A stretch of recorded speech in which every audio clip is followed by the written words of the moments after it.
On today's World Insight with Wei, the upcoming G7 summit in France, amid stark differences over trade, climate, and security, could they meet eye to eye? And the global ripple effects of simmering trade tensions between China and the U.S. How bad can they get?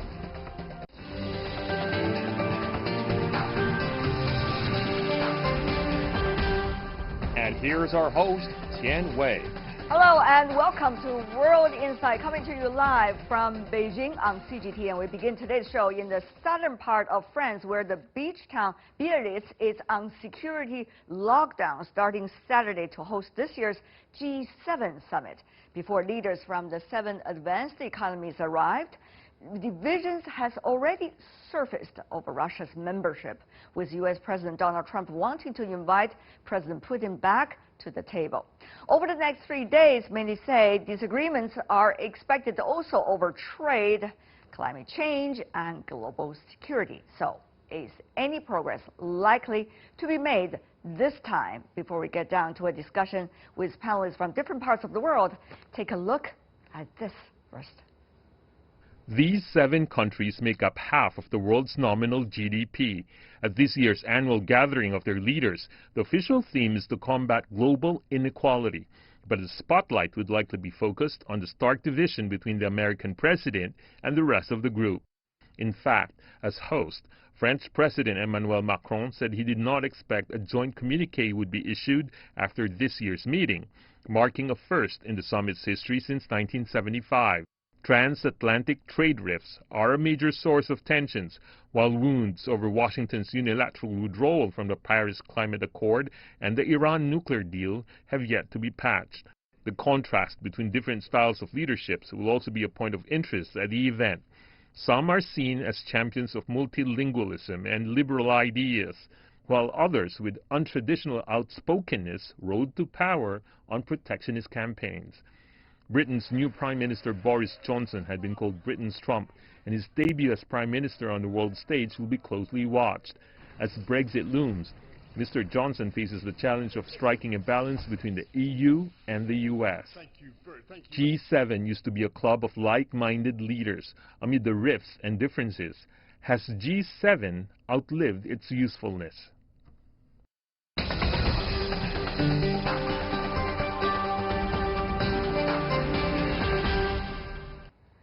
So what can we expect from the G7 summit this weekend? Let's loop in our panelists.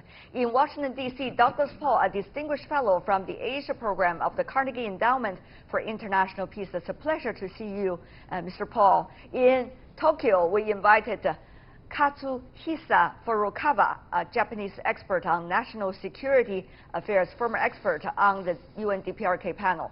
In Paris, we are joined by Dr. Olivier Guillard, who is a research director at IRIS, which stands for the French Institute for International and Strategic Affairs. Last but not least, in Beijing, Professor Zhang Gong from University of International Business and Economics. Gentlemen, welcome to our program. So, we understand, Dr. Guillard from France, that the possibility of communique is already scrapped off at this moment, as the French president, being the host of this year's G7, did not have that much high hope. Yeah, unfortunately, it's not exactly the best fantastic news that we would expect for such an interesting and important event. Once again, we discussed this issue earlier this morning with French officials, and we were considering that this is the 6th time that the G7 summit, formerly the G8, are organized in France, and this is probably the first time that we will have that we may have an uncomfortable end, not showing to the world the best image of a place where the most important leaders are able together and to communicate and to have a satisfying issue for everybody. Mr. Paul, of course, people remember dearly of the last G7 summit, that interesting photo, which we all remember for months and even today, of U.S. President Donald Trump facing the other counterparts from the other G6 countries and regions. Yes, indeed, if we could put down that photo for now, it would be wonderful. But, you know, help us to understand, is this going to be as divided, if not more, than here, from your perspective? I think it is. We've got actually a decline across the board of the quality of the people participating. We have an outgoing government in Italy, a new government led by a buffoon in England. We have an outgoing leader in Germany, and Trump and his own problems. The outstanding adult in the room will be Emmanuel Macron, the president of France, the host. But it's, by and large, this is a bad for any kind of good outcome. Is it going to be U.S. versus the others, or this time it's going to be more mixed situations, Mr. Paul, briefly? I think Trump does a good job of making everybody line up against him, even when they don't have a natural affinity among themselves. So I think this is likely to be the case. He has been trying to change the subject to getting the Russians back into the G8, and that itself will probably cause some divisions in the group. If you look at Mr. Furukawa, the trade dispute that is happening among the G7 members, there is U.S. versus the EU, U.S. versus Japan on auto, U.S. versus Germany on auto. There's U.S. versus France on wine vis-a-vis digital tax. There is also various Germany as well on auto as well, and also Canada on iron and steel, and the list goes on. So do you think these will be minor issues compared to the bigger picture that the 7 so-called members of the G7 would love to achieve, or trade is already enough to divide? Well, absolutely. The trade dispute is a foremost concern for most of the Asian countries. In the coming months, we will be having a series of events that could pose a significant risks for the global economy, including the start of the American imposition of tariff on Chinese products. And probably next month, Iran says that they will start enriching uranium. And you are expecting the Brexit probably at the end of October, and WTO or dispute or resolution mechanism would become dysfunctional on December 10th, followed by another round of U.S. imposition of tariff on Chinese product on December 15th. There are so many problems, and the Asian countries such as South Korea is now seriously experiencing a serious slowdown of the economy. We are hoping to do our best to slow down and find a way to minimize the negative impact of those series of events on the global economic growth at the G7 summit. Here is the thing, Professor Gong here in Beijing. There are issues that leaders have to handle, including with the economic growth rate, with trade, with climate change, and the list goes on. There are also bigger issues, such as what about the way of international governance? After all, G7 is a multilateral platform, which the United States president does not favor from day one when he's in the office. So what's likely to be the fate of G7? And if everybody wants to still have it function, what kind of roadmap could it still produce, if anything at all? I think G7 is going to stay there. These people are still going to meet every year. But I think, you know, in terms but of... But that's not the issue, isn't it? That's right. In terms of a global governance, I think the more dangerous thing, previous guests has already mentioned, that's the WTO. In addition to the panel that makes decisions, the dispute resolution panel, there's actually a more dangerous, more important event.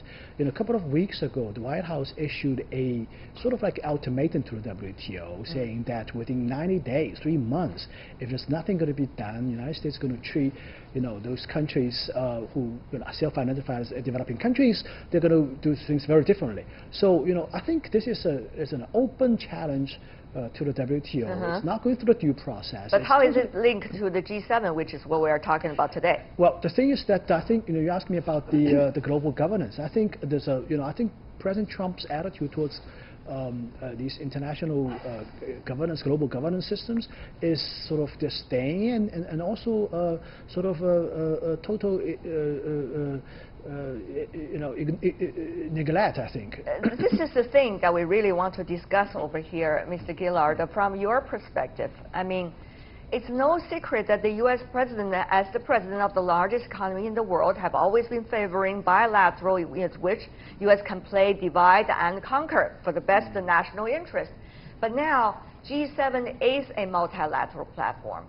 So the question also is whether G7 will be of an entry point for Donald Trump to spread his ideology of making multilateral platforms not working, but rather focusing on bilateral and throwing away the so-called rule-based system, WTO included, and only focusing on the so-called different kinds of alternatives as we have seen over the past 2 or 3 years. So this probably is a fundamental question about the nature of G7 right now. Mr. Gillard, what do you think? I must say that first that I'm not really a specialist on economic and major trade issues, more about economics and geopolitics.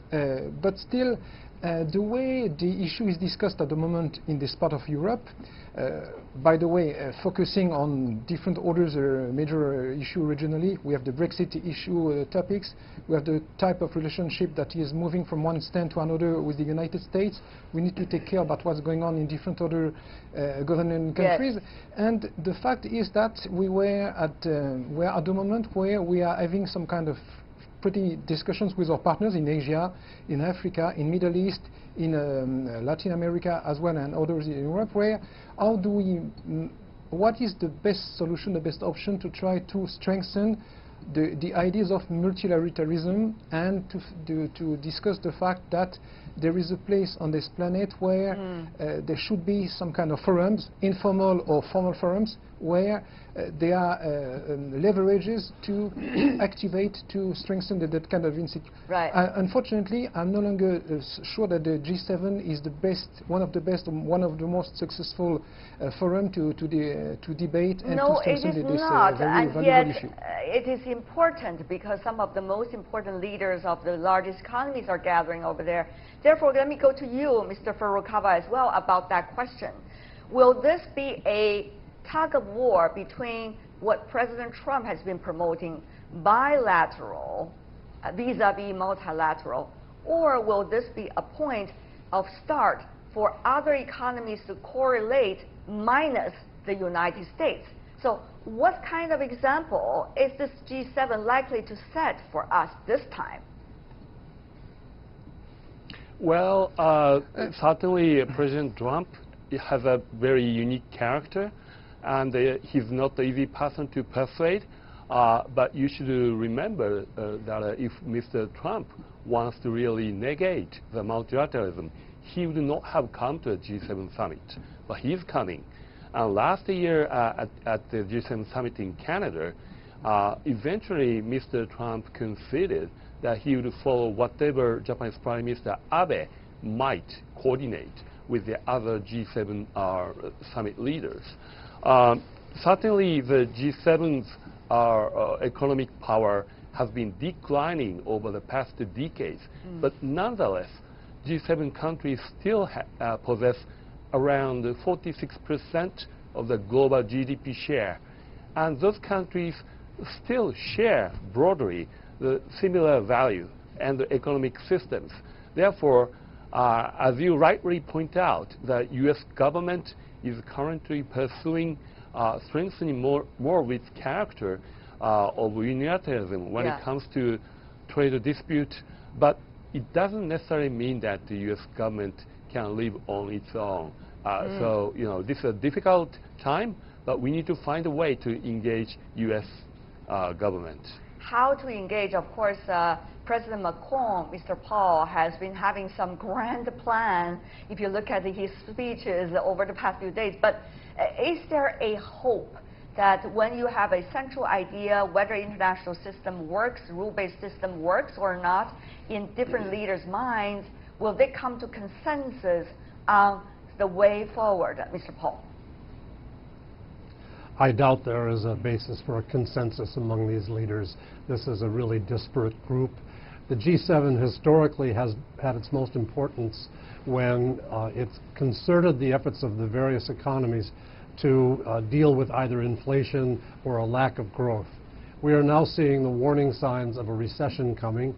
I doubt these leaders will be willing, one, to admit it, and two, to take collective action to I would look more closely at what's happening in Jackson Hole, Wyoming this weekend, where the world's central bankers are gathered, than to look to the leaders of the political systems of these 7 countries. Typically, G7 meetings are remembered best for what happened just before the meeting, and not in what's in the communique, not in what's decided, but for what they have to say about something that happened in, say, Lebanon or Zaire or somewhere else where a crisis emerges. The G7 lost its relevance really in 2008 when the G20 was formed as a source of real concerted economic action to deal with the global financial crisis at that time. Let's talk about Wyoming, Mr. Paul, if you can, a bit. We understand central bankers and some of the regional banks heads are gathering over there, including the Fed chairman. Fed chairman is also likely to give a speech later your day today.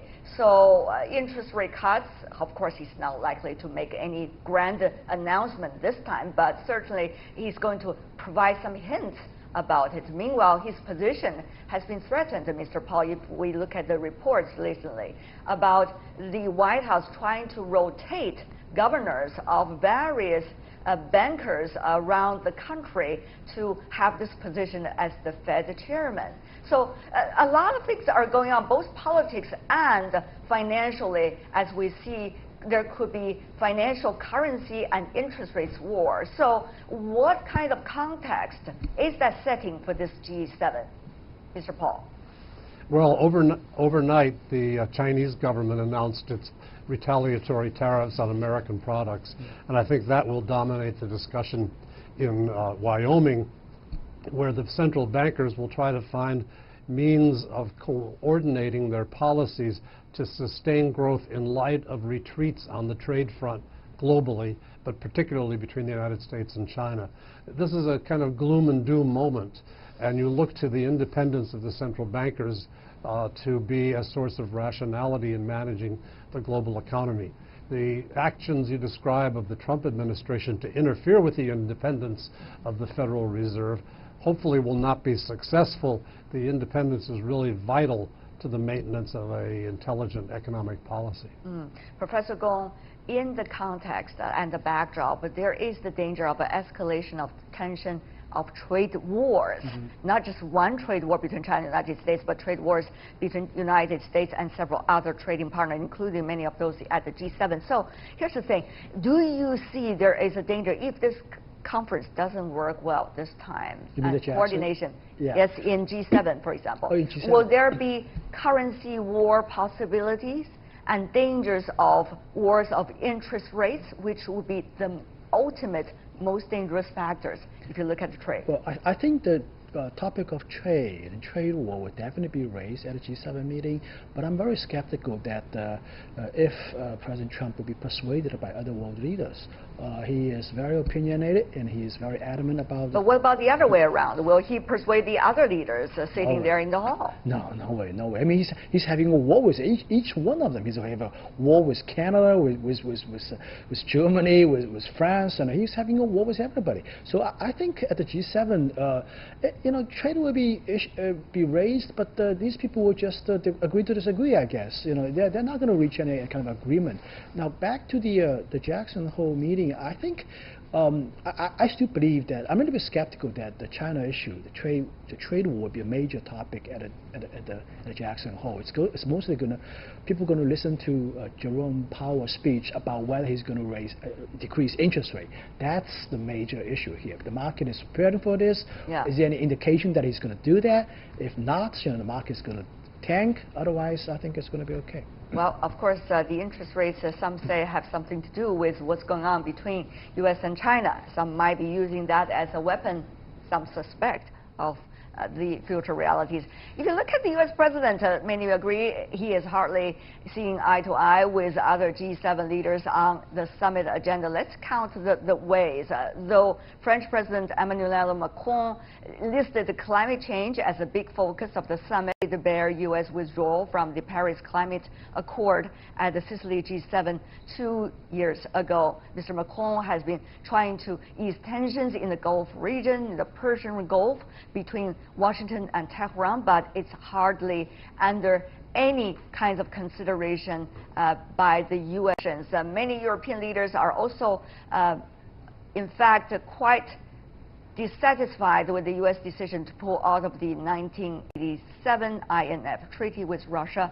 They are seriously concerned about their own potential trade war with the U.S. as well, with tariff threats on French wines and German cars. To top it all, no one knows whether President Trump signed this year's joint statement, if there is any joint statement. So, Mr. Paul, do you think there could be any progress even on specific issues like climate change? Maybe not use that word, but maybe U.S. take some actions leading up to the election.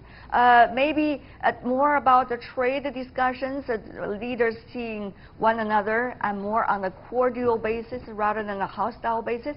Any specific? I'm not hopeful. I think on climate change, we tend to, the White House has worked to isolate itself and remove its ability to influence others.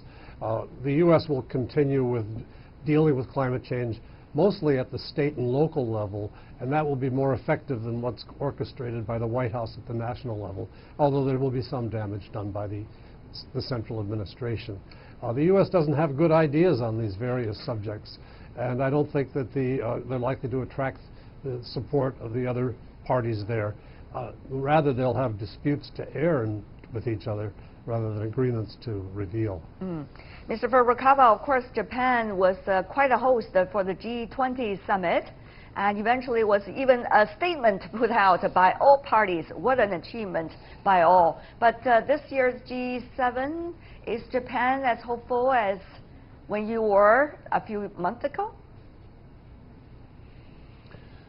Well, you know, as the U.S. presidential election campaign is nearing, it appears to me that President Trump is hardening his stance on specific issues. And I have to say that for the upcoming G7 summit, we should have a lowered expectation on specific topics. Our objective should be probably three priorities. One is to find a ways to minimize the negative impact on the global economy, stop the slowing down the global economic growth. And second, we need to find a ways to improve the WTO's dispute solution mechanism. But otherwise, WTO would become dysfunctional in the next 3 months. And third, we need to find a way to ease tensions on Iran.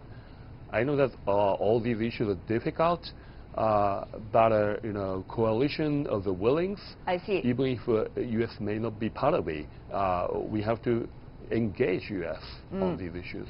Well, while we are discussing, there are latest news already coming in. The U.S. economy is in a favorable place, and the Federal Reserve will act as appropriate to keep the current economic expansion on track.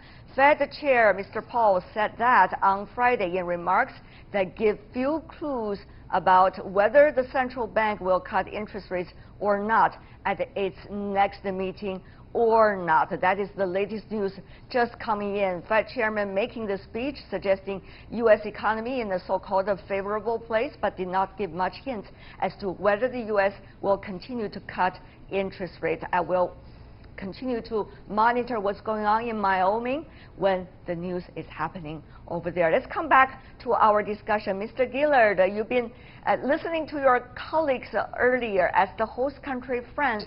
How much can France, in a way, make efforts so that some pragmatic achievements can be done? Your thoughts?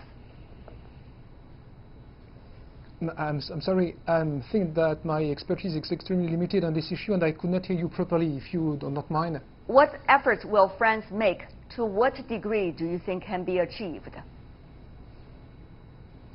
Okay, so if we look at from the French angle on this specific meeting and rendezvous, we must admit that most of the experts and observers have very low expectations about this summit, specifically maybe from the French perspective because it takes place in summer, because I mean the public opinion is looking pretty far away from what's going on in Biarritz, even if the place is quite nice with a touristic and very distinguished guest.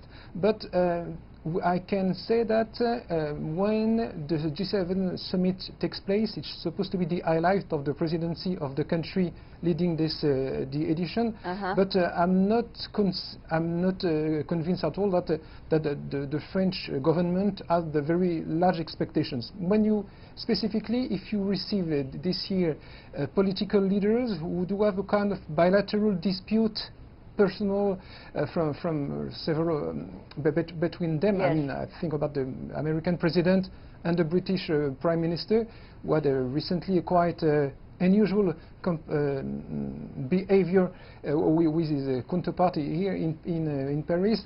The expectation must be really low. It's a political event, but it's not supposed to be a very historical event, whatever, according to us, with very minor achievement and a political dimension that should be probably very modest by the end. Thank you very much, I guess I have to say, for that advice.